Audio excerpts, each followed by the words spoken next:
I'm just saying I'm not finished yet. Search for it, swing for it, discover the me that lives in yes. Stand for it, stretch for it. It's my time, imagine my best. Run for it, reach for it, uncover the me that lives in yes. I know, yes I know, there'll be miracles wherever I go. It's not work, it's play. I can make magic today.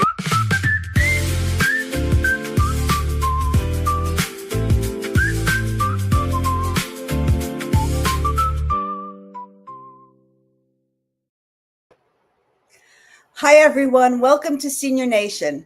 I'm your host, Phyllis, Ayman, and you are listening to the Source TV Radio Network, WTSN, Washington, D.C. We are indeed a senior nation with 100 plus million adults over the age of 50.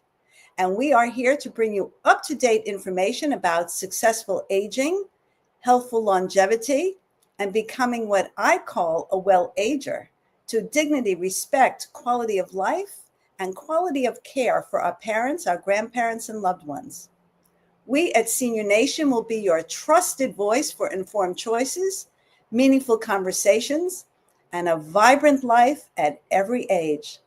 Though the Source TV Radio Network is known for its dedication to bringing the highest level of jazz content to the viewing and listening audience, the owners of the network are also dedicated to bringing this important content to this fast-growing demographic, and I'm grateful to have this opportunity. So let's begin with tonight's show.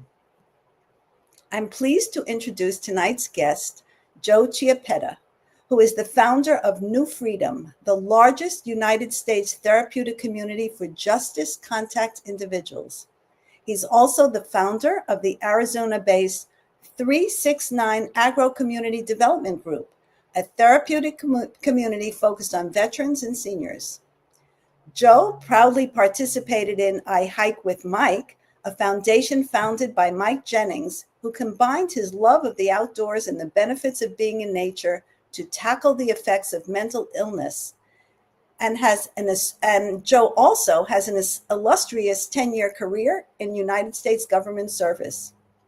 But Joe's expertise and talents extend far beyond. He has spent 52 years in advanced martial arts with an emphasis on edged weapons, a term he will explain, and also has vast experience in alternative healing and supplementation. He's a multifaceted business development entrepreneur, a published author, and an avid historian and collector of rare artifacts. So I'm so thrilled to have Joe Chiappetta here with me tonight. Wow, what an introduction. Thank you. Gee, I kind of want to meet that guy. And for all transparency, Joe and I are good friends. And so when I actually was writing this and reading it, I said, really, is that the guy? But he really is that guy. It's not fluff. He really is that guy. So I want people to really know that. So I think it would be great for people to learn a little bit about New Freedom, therapeutic communities, what you accomplished with that. And, then we'll go on from there, obviously. Well, thank you, Phyllis. We had out here in Arizona a great need for special needs individuals and groups in the area of behavioral health. And so with that, when people think about behavioral health, typically they think about substance abuse centers, treatment centers, intensive outpatient treatment centers. But there's a lot of other special needs groups other than people that have a substance abuse issue. They have behavioral addictions. They have conditions based on trauma. And one could say that everyone in those categories has experienced a great amount of trauma in their lives. And people that become justice contacted, go to jail, go to prison as a result of whatever those addictions were, behaviors. And you go back into the stories of those individuals and you find a common denominator of serious traumatic events. Well, I had the honor of being a part of the founding of Gold Canyon Heart and Home, a 501c3 that was focusing on justice contacted. And a lot of those, 60% in fact, were survivors of human trafficking and veterans. Mm-hmm. And we as a team building's a fun thing to do when you have people that will align. Alignment, you find something that no matter how different you are and what the age differences are, you can all agree that this problem we want to tackle, get that alignment going, and bingo. We captured lightning in a bottle, we're told. And we found a way to create an IOP, an intensive outpatient treatment therapeutic community, right Hmm, at the beginning of COVID in 2020. And that's that was, amazing. oh yeah, it was definitely crazy. So we had empty hotels all up and down what we call the I-17 corridor here in Phoenix. Phoenix is the fifth largest city in the country. So these hotels were empty. The streets were empty. And I was able to get in touch with people that wanted to help us with this cause, align with us, and get one of those hotels, the Sheraton Four Point Resort at Metro Center in Phoenix, under contract to be a therapeutic community. In other words, an IOP, an intensive outpatient treatment program with supported housing. The people would live there for free. The most important need is to get somebody in a safe environment and then give them therapeutics and let them learn that their lived experience is something that they can use as a foundational element to rebuild themselves, but to help others, more importantly, to help others. And so as an exercise in business, it has met every challenge and met every financial litmus test of being a raging success. But what I love is the fact that over 15,000 men and women, 400 at a time in that therapeutic community, over 15,000 men and women with a 94% success rate, Hmm. 100% employment rate. And success being measured by whether or not they relapsed or reoffended after leaving a 90-day program that launched them based on breathe, heal, fly. I You get, love that. decompress, get yourself picked up and dusted off, and then have people willing to take that journey with you. That's the new freedom story. That's fantastic. So I do have a question because you said you did this during COVID.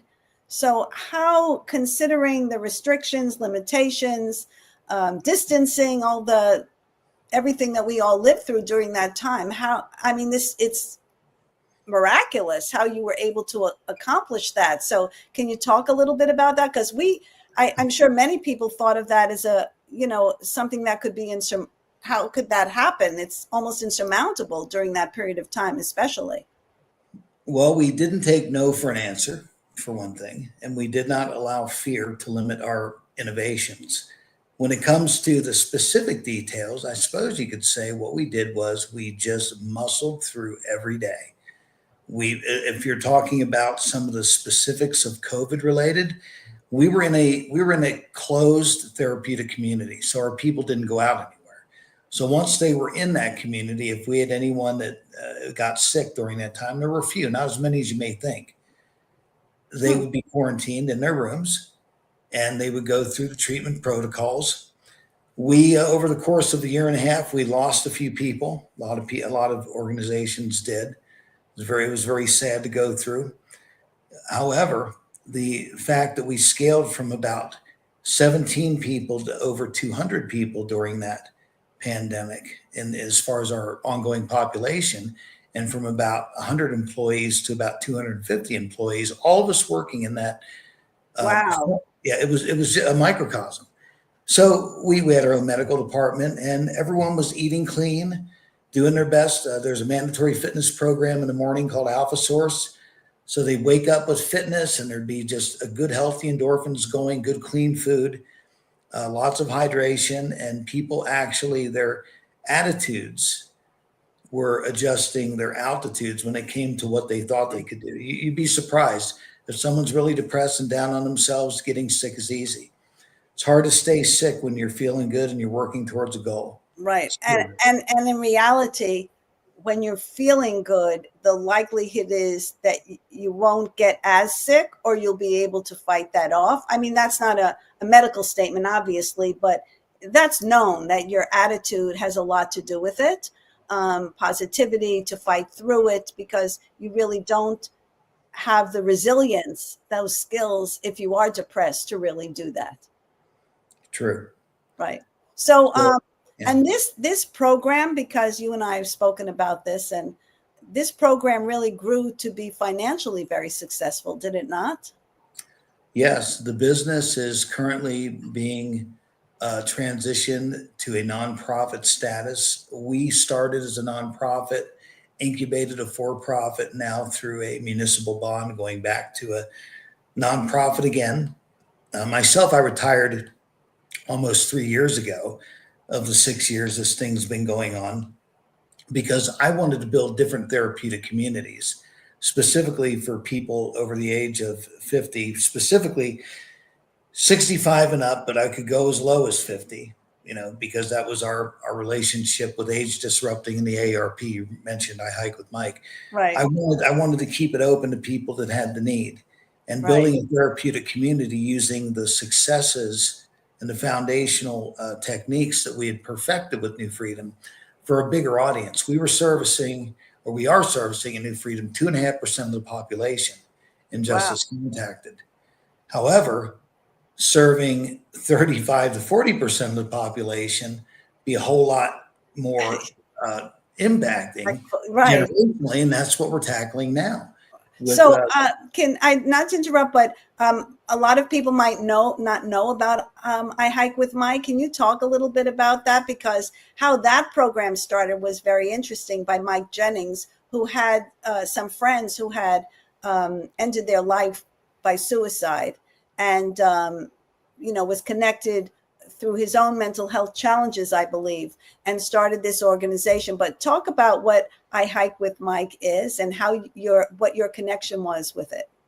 So my connection was through a different Mike, one of my longest lived friends, Mike Fagan, who knew about the Jennings story, and he wanted to hike the Triple Crown in one calendar year. More men had been to the moon than had done the Triple Crown in one calendar year.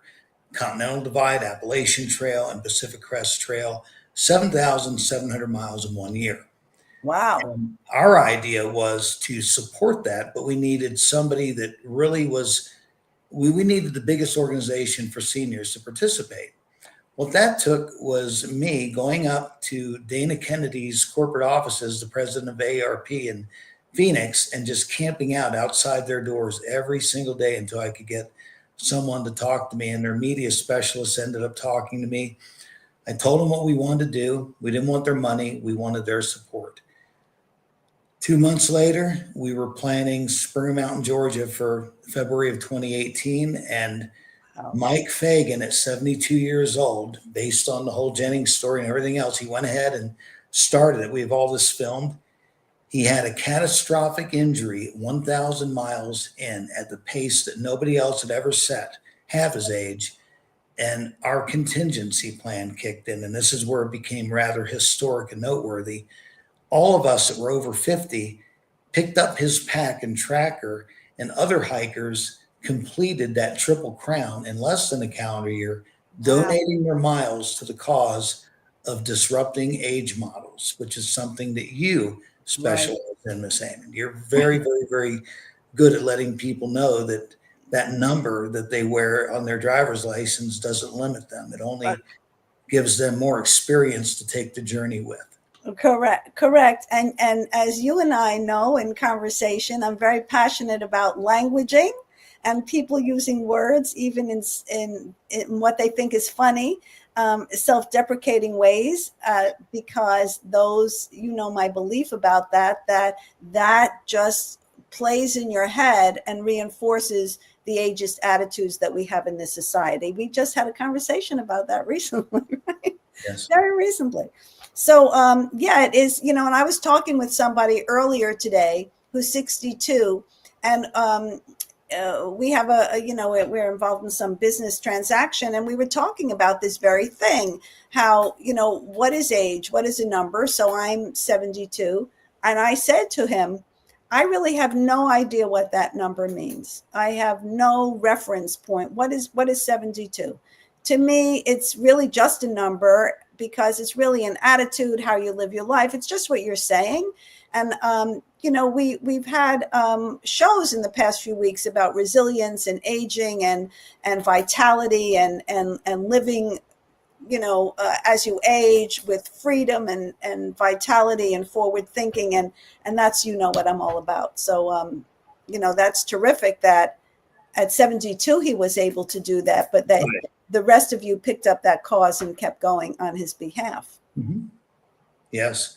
I think I was 50. What was I? 54. I was 56, I believe, at that time when I had to pick up the pack and do some of those sections. And it was really quite an experience. We could talk about that for many, many, many hours. Won't have a little time for that, but what a great experience. I'm What sure. I think is pretty cool. So I'm sorry. I said, I'm sure. Oh Yeah. yeah. So yeah, yeah. That's Well, that's really cool. And um, what I think is, I'm not saying unbelievable, because you're a pretty persistent guy, as I am pretty persistent, to say the least, right? That you got AARP to sign on to this. I mean, it was the Arizona AARP. I've interviewed the Connecticut State Director of AARP a couple of times, Nora Duncan, who's a real powerhouse. And yeah, it's not easy to get them on board, really, with anything. So that in and of itself was a tremendous accomplishment. I mean, I have to applaud you for that. It's not, and many people associated with AARP will tell you that it's not an easy organization to infiltrate, or, to connect to get them to sign on to anything. So kudos to you for being able to do that. I found that once we got them to come to our offices and show them what we wanted to do and who we were, and that we were serious, they were so supportive. It's so amazing that that organization was started by a retired high school principal that found some of her teachers living in boxes by the railroad tracks Yep. because they couldn't afford to take care of themselves.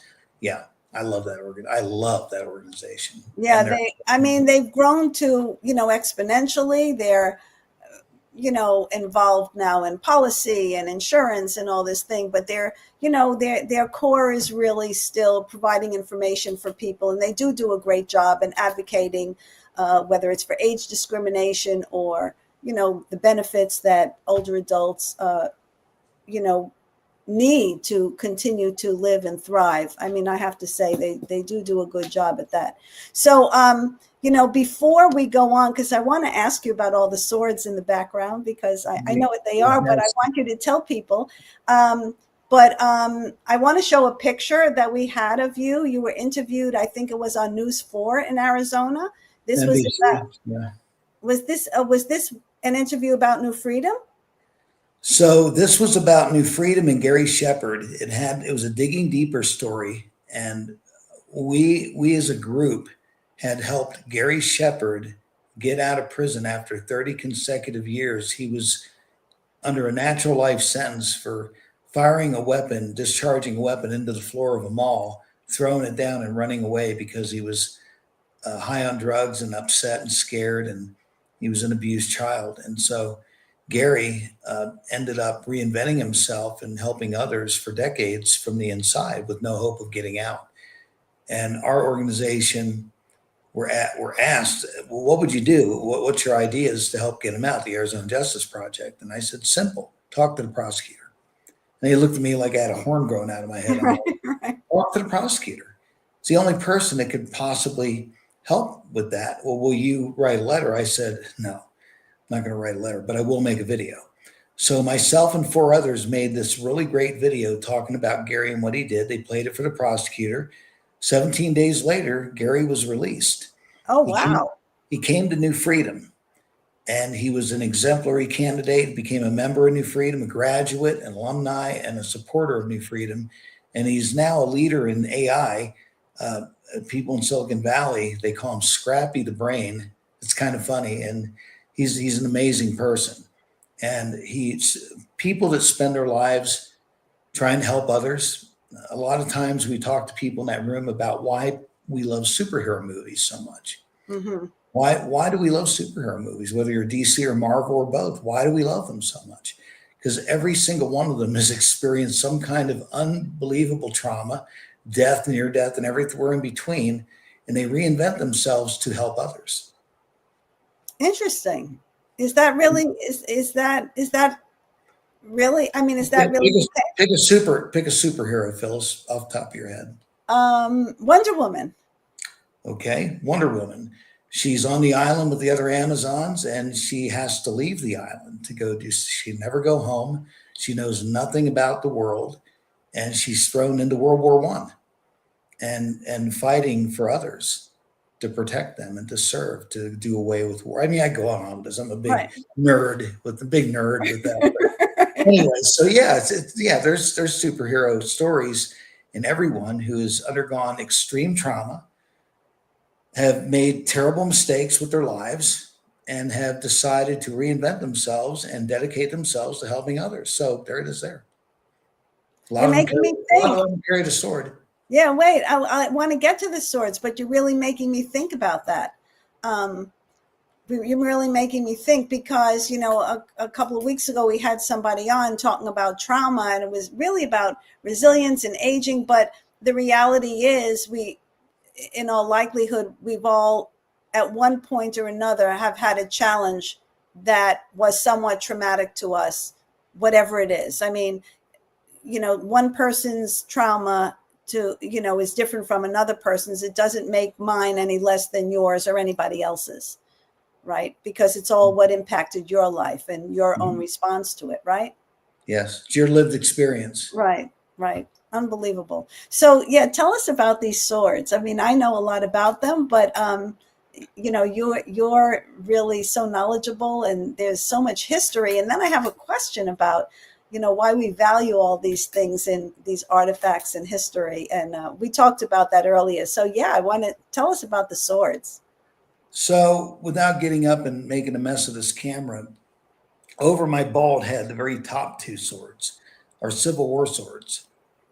They're authentic Civil War swords that were owned by a general from Ohio who fought to protect his small town, General Americus Vespucius Rice. And one sword he had made, his family, it was a banking family in Ohio. They were bankers. And he got out on the battlefield and defended, lost a leg in the battle, fought off many men with that one sword, and became a general, and was awarded another sword as a general. And those swords were a representation of protecting what he loved and protecting the honor of the community and their belief systems. What's interesting about swords is they've been with us since the beginning. The concept of shaking hands was based on two sword fighters meeting each other on the battlefield and grasping their forearms. Oh, It's where handshakes come from. wow. The salute in the military is raising a visor to show someone the honor of who they're going to be fighting, let you see who you're fighting. A lot of the disciplines in your more affluent schools, fencing has always been there because of the honor of the sword, the discipline, the respect, the love. A sword is a symbol of protection and peace, not hurting people. You'll see a lot of Japanese swords over here too. The word samurai means to serve, not you're a big tough warrior guy, but to serve others, a life of service. That's why swords. When I was 9 years old, I ran up the stairs at a YMCA from a swimming lesson, going under a rope that said "Do not enter." The kind of bratty kid I was, because I heard metal clinking and yelling, and there was a great big guy that covered in a white quilt with a little red heart, fighting off 6 guys with a sword. And I picked up a sword off the ground, and they yelled, "That's not fair!" And that's how I got into fencing. Wow. Young at 9 years old, my mom had to come and get me and apologize. And the guy's name was Bert Quinn. He was in his 80s. He had taught people like Errol Flynn and Alan Wow. Jr. and Basil Rathbone, all these names from the Swashbucklers and the first Right. movies. And this was their sword master. I ended up studying under Bob Anderson. I studied under Ray Stevenson. And all these men have passed on. At 62, I'm one of the oldest full contact sword fighters still competing. So the swords mean a lot. They all have a story. They all have some point in history where they did something. They're all quite real on that wall there behind me, and the other walls are covered with them too. And they're very collectible to some people as an artifact of value. To me, every one of them I've done something with, or I've either won it or it's been gifted to me, or I bought it for a purpose and used it. So every one of those has been used. Interesting. So, I asked you this earlier when we were having a conversation because, you collect them. There are stories associated with them and you value them. They do have value. I know you've had them valued. We won't go into what that is, but you've had them valued. Mhm. And so I was saying, why is it that we value objects, like swords, and, there's tremendous history that's associated with it, or antique cars, or, whatever other kinds of antiques there are, or even aged wine, that's so valued. But yet, and those are things, but yet we don't value older people. And I'm curious to hear your take on that.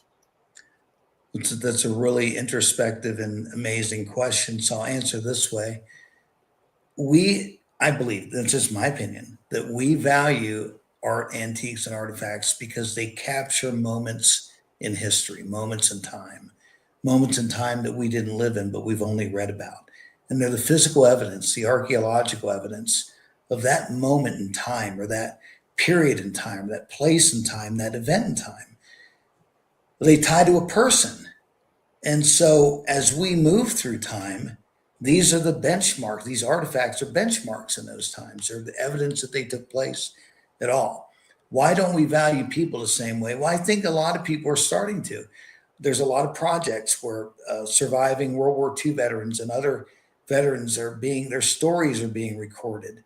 And people who are aging are beginning to share their experiences to document and chronicleize and make sure that history is more personal rather than interpreted. You think about it, and I know there's historians listening to the show. There's one is responsible for the show, and I'm sure everyone will agree. You get 10 people in a room talking about the same event, they're going to have a slightly altered story, or their Right. perception being the reality of that story. But why do we value art and artifacts? Because they are our way to own a piece of time. That time stands still in the object. My 2 cent opinion. Right. So, and you said something earlier in the day when we were talking about, people are here and then they're gone, and there's like nothing left of them, where there's nothing physically left of them. Whereas obviously a sword or a bottle of wine or an antique car, it's something physical that you can touch. Yeah.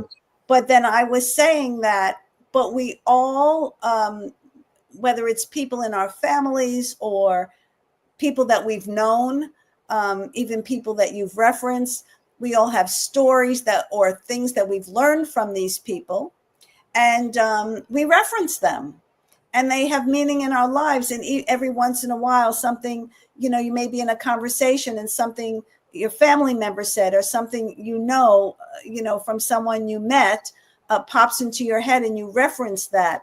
And I think if people can see that and see the value of that, and equate that with a person, that possibly that can help change how we view a person who's still here but aging. I agree with all that. No, it makes sense to me. I think you're onto something there. As most people who know me know, and maybe listeners who've heard me say this before, and maybe there are new ones, my experience is in long-term care and skilled nursing, and I've spent over 50,000 hours doing that.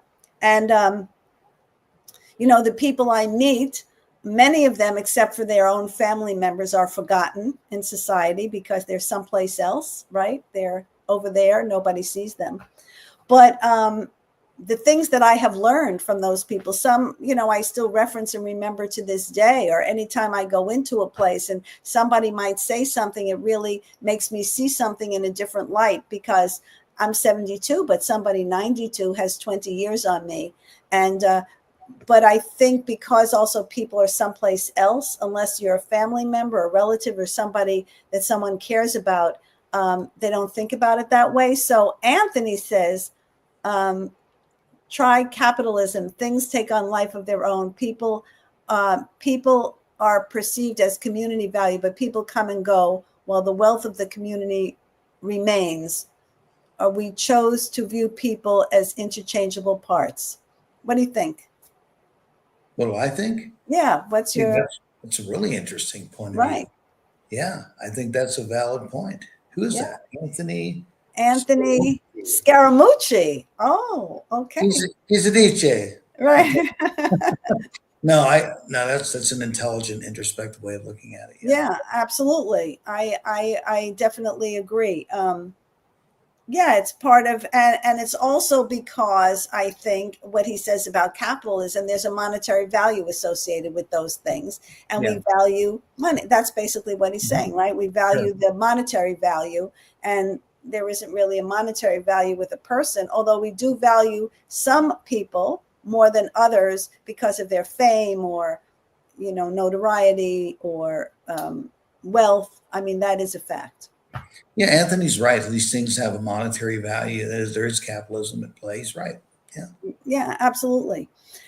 So, can you talk a little bit about some of your sword fighting experiences? And what I think is so terrific is I've seen you, and it's a shame we don't have a picture or video of it, although I've seen them, of you really working with children, which is really quite terrific, as well as older people. So, can you talk about that dichotomy a little bit?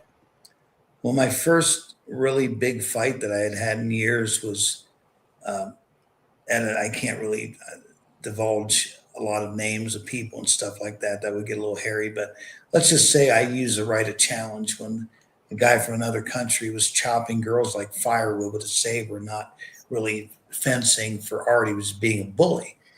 And so then we had this gauntlet in a box.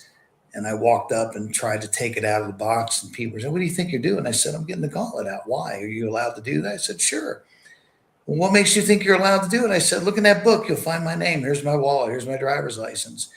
And I borrowed gear and I went in there and fought that guy. And that was some of the videos you saw of that guy that charged me and went flying. It's a very physical sport. It's contact sport. It's not typically as you see in fencing where it's a little more polite. It's very heavy combat. The room we wear a lot of gear. Mm. Uh, Working with kids is the greatest honor there is. They're so much fun. I love it. Girls make some great sword fighters because of the distancing. If you're a dancer, you're going to be a great sword fighter. And Wow. it's got to do with your spatial awareness. It's got to do with your distancing and your ability to react properly. And so you take someone who's never held a sword before and they'll hold it like this, will be scared of it. And you give them, like in the case of little Evie out there in New Orleans when I did that event, That's the one I saw. Right. we went to that park where there'd been famous duels fought in the Big Easy. And we stood on that same ground where they had been sword fighting less than 100 years ago. And that little girl, it took her all of about 2 minutes to come after me with that rapier. It was really cute. And but she was thinking about it. You could just watch her wheels turning and her confidence building. When she figured out she could actually hit me with that, then her mom had to call her off. It was really funny. Of course, it's a confidence builder. Mm. It's good cardio. You quickly find out that you better switch hands because you may not run out of bullets, but you'll run out of arm. Right. I would think, and correct me about this, that for girls, this could be really a great thing from not just a confidence booster, but also their ability to, to feel that they can defend themselves if they find themselves in a challenging situation. So a lot of survivors of human trafficking are taught the knife fight and the sword fight. And the reason is you can put a knife in your purse and feel confident that you can defend yourself in most situations rather than trying to learn master the use of a firearm and deploy that firearm effectively in a crisis situation quickly. Getting hold of a knife and holding it out in front of you, you're going to have plenty of DNA left for the cops to find. Right. When that individual is going to get their stitches. There's a lot there's a lot to be said just for the confidence of never having to take it out of the person, just feeling confident where they are. I believe that one of the most important things that we teach, and you say you're referring to girls, is the fact that everyone finds their equal when their confidence is high. You will not feel like you're down here. You will find yourself in a level playing field. There's a reason in every movie when, let's take the Star Wars franchise, because that's one that I've been dealing with lately. When the blasters are going and the ships are flying around shooting, yay, it's exciting. When lightsabers come out, everyone just leans forward a little bit and it gets really exciting. Why is that? Why is that? Why is that? Well, think about it. It's about the confrontation is one of honor, one of right and wrong, one of good and evil. Mm. You really break it down to the base elements of what our belief systems are, and two opposing forces face each other off, and what's going to happen next becomes very personal. True. So, before we go on, because I want you to talk about the agro development community, I do want to bring up the picture, because we do have a picture in your full gear, your full gear. Okay, so and when you sent me this picture, I was like, what am I looking at here? What is this? So that gear is on a stand. That's my helmet and part of my vest, and I put it up on a microphone stand, and my podium was over there. And I was giving a little speech in the warehouse district of New Orleans. So that's not me in the gear. That's kind of like, I want to call it a handmade mannequin. I just use them, a microphone stand. I put it on there. It made a great picture. And you see the logo for the Loyal Order of the Sword. It's a club that I fought with for a while. There's great maestros in that club, great fighters in that club. The man, Gideon, that put that club together over 40 years ago, one of the greatest sword fighters I ever met. And he's produced a lot of champions. In fact, I would say unabashedly that he is the reason that there is a historic European martial arts fighting component, keeping that history alive. And his club is one of the most amazing clubs. It happens to be in West Phoenix. Great man, great people involved. So you actually wear that when you fight? I wear that out of respect to that club. Yes. Interesting. So Carol says, we have competing views of how we value those at the polar ends of the age cycle, children and the elderly.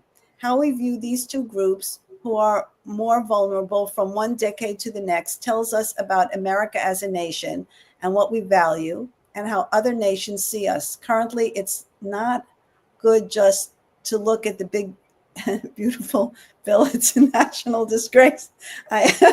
Carol, I'm right there with you. I mean, I could go on and on about that, because obviously, without, we could do a whole show about that, actually. But the reality is that people who are vulnerable at both ends of the spectrum will really be facing tremendous challenges as a result of this. And like I said, I wouldn't mind doing a whole show about that, because as you've heard me say, Joe, and I've said it to other people in the last few days, because I come from the long-term care space and have worked in over 50 skilled nursing and long-term care facilities. I know how people are treated, which is not great, and it's only going to get worse, especially if people are not going to have the, financial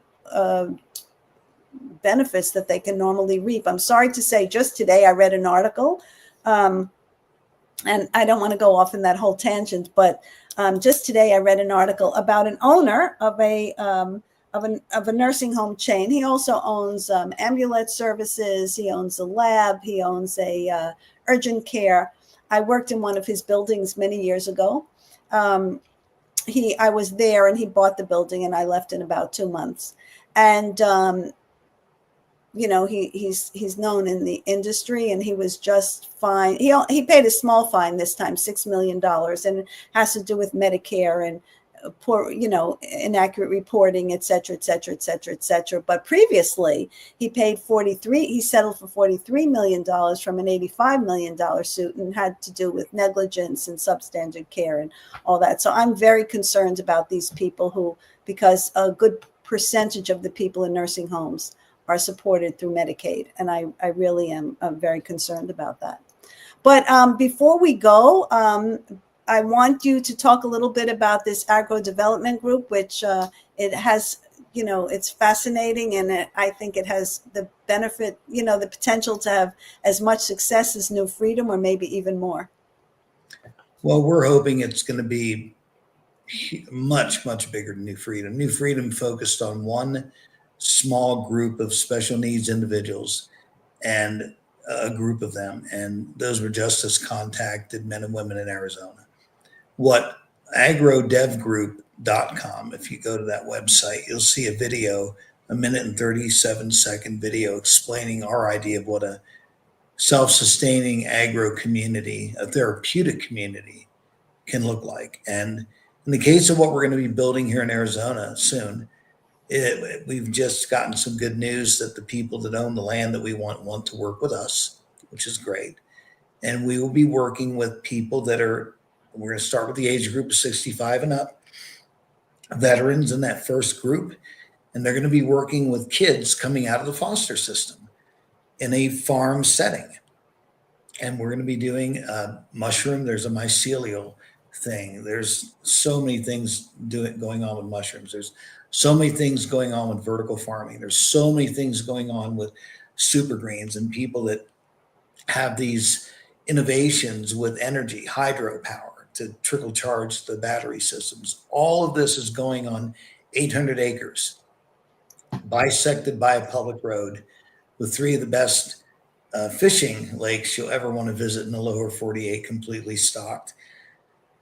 And we're going to show people just how fun that kind of place can be, but more importantly, just how much wholesome, healthy lifestyle can promote trauma-informed care healing, and how people that are at a certain age, that they're growing at that age and wanting to do more and wanting to stay active and participating and continuing on and achieving, can help people that are coming out of that foster system.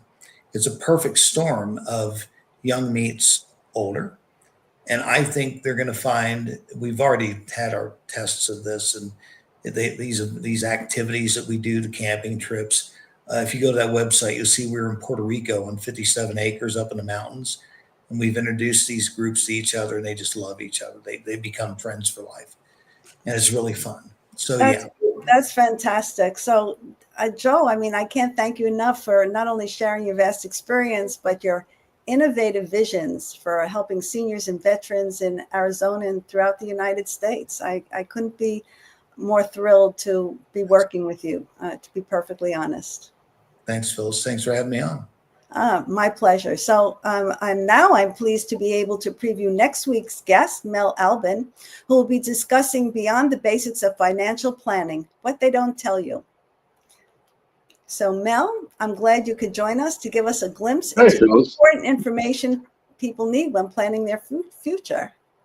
Well, I think we'll have a great discussion next week, and I appreciated the discussion you had tonight, because there's such a need, particularly among veterans, whose healthcare is, I wouldn't say it's the best. I live in D.C., and I'm not far from the Veterans Hospital in D.C., and the care that veterans get is often suspect, and anything that can be done, like Joe is trying to do, is just wonderful.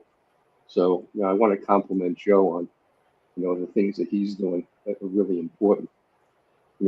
But there's interesting things going on, Phyllis, about being prepared for retirement. One of the biggest problems, and we'll talk about this next week, people have between 12 and 15 jobs between the time they start working and retire. And this phenomenon creates a real problem. How do you build wealth when, if most defined contribution plans for retirement, for example, you have to be there at least a year or two to receive a company match from your employer. Otherwise, you'll lose it. So if you're changing jobs every 3 or 4 years, you're losing half of the wealth that you can accumulate in the 401k plan for retirement. So 401k plans functionally don't work. It's a real problem because of shifting jobs. And the younger generation, Generation Y and Z, they change jobs more frequently than boomers ever did, always looking for the next dollar or where they have more space, not to be in an office at work 40 hours a week. So while they are adapting different lifestyles, they're really creating a problem as they age. So, these are the kinds of things we can discuss. I started back in the early 1980s, working with corporations to have financial planning courses for employees on site. How do you plan using your employee benefits? And you got to start when with your first job, and you have to understand the risks of job changing, and that you may be getting a few more dollars in income, but you're devastating your future very often, and then it's not recognized. So, there's a whole bunch of things we can discuss along those lines. Yeah, but we were talking about a few days ago, I think, or maybe last week, about some of the things people don't tell you. I don't want to get into the whole discussion about it, but can you just give us just like a glimpse of what some of the things are that, the typical financial planner doesn't tell you? Well, for example, people have multiple goals. I want to buy a house. I want to send my kids to college. I want to buy a boat. I want to have a vacation home. I want to take a vacation every year. I want to retire at 55. They have different goals, and typically financial planners will help them construct one single portfolio, as an all-purpose portfolio. It's not possible. You have to build portfolios around the objectives that have different time horizons, because it's compounding only takes place over time. And short-term goals, you may want to take more risk and have a higher return because it may be a vacation. But long-term goals by retirement, it's a little more complex. One of the things that financial planners ask people, what's your risk level? That's irrelevant. If you're 55 and you have no money, you can't afford to be conservative. And they typically say as you age, you should be more conservative. Right. So, I'll be conservative, retire 65, and eat baked beans every day. Right. So, the advice that they give, leave your money in for the long term. That's the way you make money. Right. Well, yeah, but let's suppose you put your money in when the market's high, and by the time you retire, the market's half of what it was before.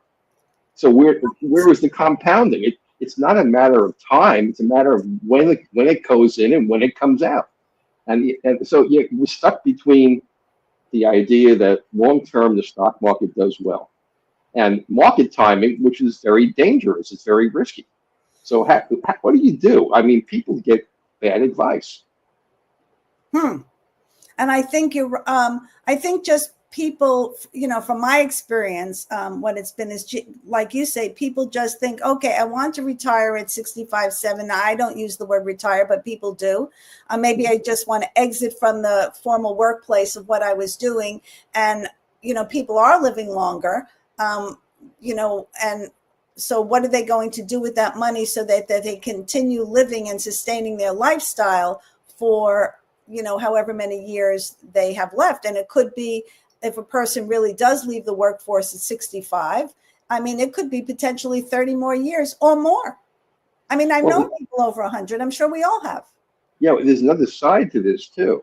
If you've worked and formed friendships at work, a lot of those friendships may not carry over into your social activities on weekends. They may be just friends at work, and you have you have a routine. You get up every morning. You brush your teeth, have you light breakfast, drive to work the same way every day, meet the same people pretty much. You have the same work environment pretty much, and whether you change jobs or not, it's still similar in terms of how your day is occupied. Now, after 30, 40 years, you decide, well, I'm going to retire at age 55 or 60. And now your whole routine changed, and so many people are unhappy away from work. and they think that that's going to be the golden years, and it's mythical because so many people then do side hustles. They start their own businesses. They even go back to work very often. Mm-hmm. And the other problem is, people spend a lot of money on kids' college and helping them out with their first home. And by the time you hit 60 and you think you were going to retire, you find half your money's gone. Right. Right. So it's not simple, and it's not age specific. It's a total lifetime process of evaluating and reevaluating. So, I mean, especially recently, we've heard a lot about this. The market goes down, you're invested in the market, you lose your quote unquote next nest egg. I mean, yeah, there are a lot of different platforms. I don't know if that's the right word. Possibilities for how to use your money, how to help it grow. I guess we'll explore that a little more in more detail when you're having our full conversation next week. Yeah, but you raise an interesting point. Let's suppose I have $100,000, the market dropped, and now I have 70,000. Now the market's getting 10, 15, 20% return. It goes back up again. Well, I've got to make up the 15,000 I lost and the 20,000 I lost. So the time value of money, you could be investing for the next 2 years, and even though you're getting a decent return, you're not even to where you were 5 years ago. So you have to understand the time value of money and how this really works and how it impacts your long-term savings for retirement. And you have to decide whether you even want to retire. I mean, now people have a choice. A lot of people can stay at a job for their lifetime if they want to, pretty much, and not retire till they're 75. It depends on the kind of work you do. It depends on the kind of employer you have. And it depends on what your skills are, whether you can continue working past a certain retirement age at work and still have another career, a second or third career. So, it's become very complicated. It just isn't simple anymore. Yeah, no, I agree. I mean, I've known people, and sometimes people go back to, the traditional job kind of thing because they're looking for something to do, looking for a way to use the skills that they had in their previous professional life. And, so they take, some kind of job where they could use that, or people just want to interact with people because otherwise they're by themselves and they don't have that personal interaction, which is so important for, feeling valued and boosting your mood. I mean, it doesn't matter what you do. I mean, whether you're serving coffee at Dunkin' Donuts, I mean, I'm not saying people should do that or are doing that, but it's just that personal interaction. So that's just as important as keeping your mood and your interest level and keeping you vital and healthy to be engaged in some way. And if it's in the workforce, I think people poo-poo that. Sometimes they probably see a person who's, of an older age working in an environment, whether it's Home Depot, as I say, it doesn't matter where it is, and think disparagingly about that. But there's so many reasons that people do that, not just for financial reasons. Absolutely. You want to be around people, Right. But because that's what you had at work, you're always around people. And that's why this whole movement now of working from home, it's going to have long-term consequences, big time, for people that are isolated. Because, when you have virtual meetings, whether it's on StreamYard or if it's on Zoom, it's obviously not the same as sitting down with a person face to face, and being able to engage with them. So there's a sense of isolation, and when you get older, that isolation can turn to despair very easily. There's just a lot of changes going on in the environment, it's just not. It used to be simpler. Right. Most of our society was unorganized around industrial work. So by the time you were 60, you were pretty much burnt out because you did heavy physical work. Now we're a service society, and that's just not true anymore. Right. So aging changes. And I'm thinking, how is this whole AI situation and, people really, things being automated where maybe, some positions will totally be automated. People won't even be interacting with other people. What effect that's even going to have. And we could get into that next week when we have this conversation. What effect that will have, not only on people finding work, but on how people feel about, their well-being, because as we just said, interacting with other people is really very, very important. Yeah, well, mechanization, AI is a whole other layer, something we've never even come close to experiencing. But if you think about even the last 30, 40 years, when you go to a grocery store, you have a scanner. You don't even go to a checkout person anymore if you don't want to. And there's very few checkout persons in a lot of grocery stores. So those jobs have been eliminated, and so there's a lot of jobs that people who retire early might come back and do that they won't even be available anymore. Right. And that's a whole other consideration, because now going back to, if people are doing this because they've lost some of their savings or their investment, and they need to supplement their income with a job like that now, so it has a ripple effect, even in terms of financial planning, I would assume. It does. It's very, very difficult, now, because, and you and I have talked about this before, because of the fact that people are living so much longer.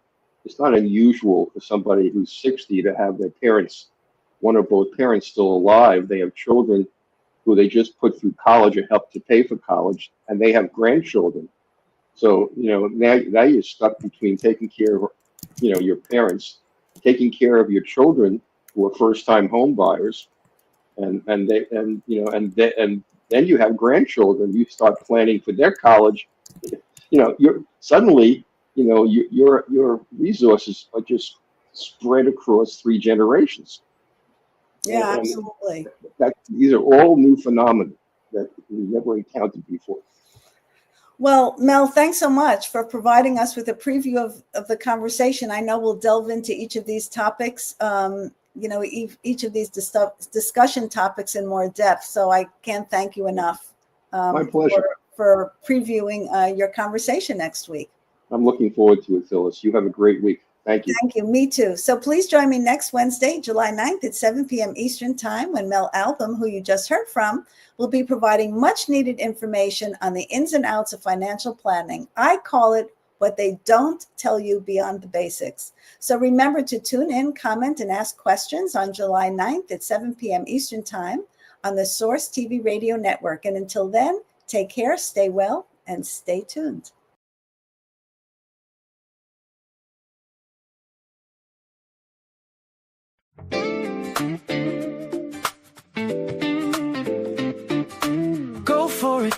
Go for it.